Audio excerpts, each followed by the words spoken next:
We'll start with business valuation. Understand the concept beneath business valuation. You may ask, what is meaning of business valuation? Business valuation arises when there is a need to place a value in a company, and the objective of business valuation is to decide the maximum price a buyer is willing to pay and the minimum price a seller is willing to accept in an acquisition. In business valuation, both unquoted and quoted companies are valued. But it is always easy to determine the value of a public company because its shares is quoted in the stock market. But getting the value of a private company is always difficult. Now, you might ask, why is quoted company easy? Why is unquoted company difficult? Because quoted company is quoted in the stock market. It's already, their shares is being sold in the stock market. So investors can buy or sell their shares. Why unquoted companies? They are prohibited from selling their shares in the stock market. So they can't even go to the stock market to place to sell their shares. But quoted companies are allowed to sell their shares in the stock market. Now, the main reason why for valuing quoted company is when there is a takeover bid. In a takeover bid, the bidder always offer more for the shares in the target company than the current market price. We value a quoted company when there is a takeover bid. And I said in a takeover bid, the bidder always pays more or offers more for the shares in the target company. Now, the target company already has a value. It's a quoted company. They already have a value. They already have a market value.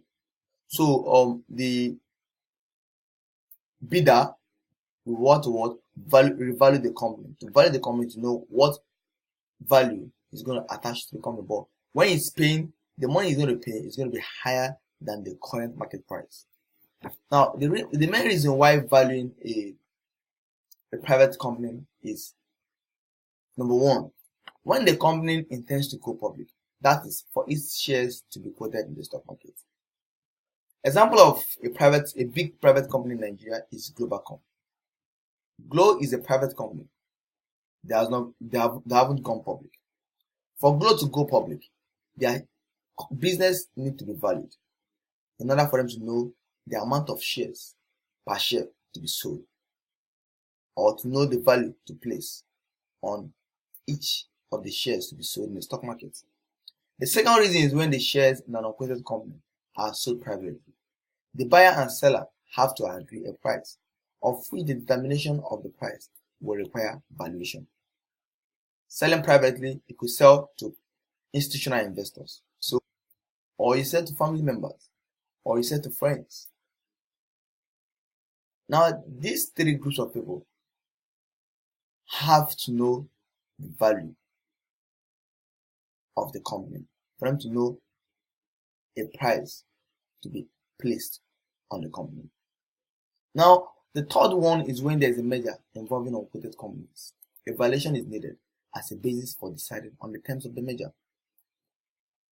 Let's assume that Glo and its seller wants to merge together. Now, there are different reasons why companies merge together. Probably one of the main reasons is for synergy, for them to control a bigger market share. Now, when the Glo and its seller merge together, they would like to know the value of each company before they merge together.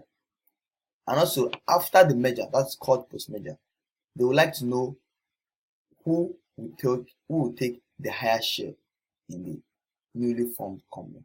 That's A and B merging together to form C. We'll be looking at the business valuation models.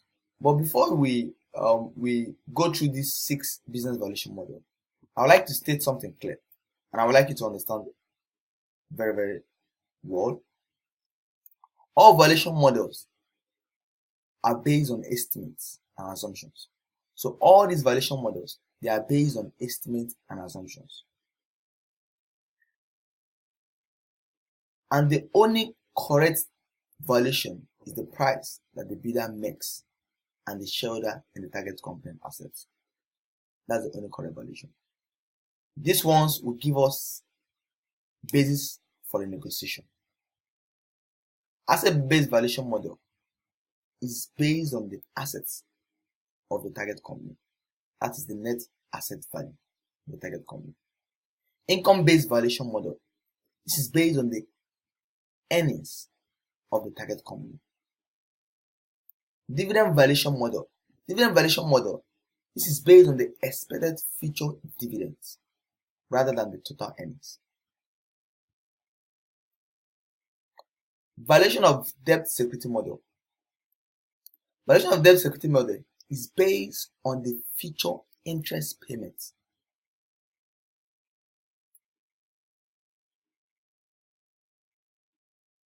It's more like dividend valuation model. Dividend valuation model is based on the future dividend payments. Valuation of debt security model is based on the future interest payments. Value-based management model. Value-based management model is a concept that the ultimate measure of a company's success is the extent to which it increases the wealth of shareholders. So it's the extent to it. If you see all the techniques used there is used to increase, to determine whether shareholders value and whether value has been added to the shareholders.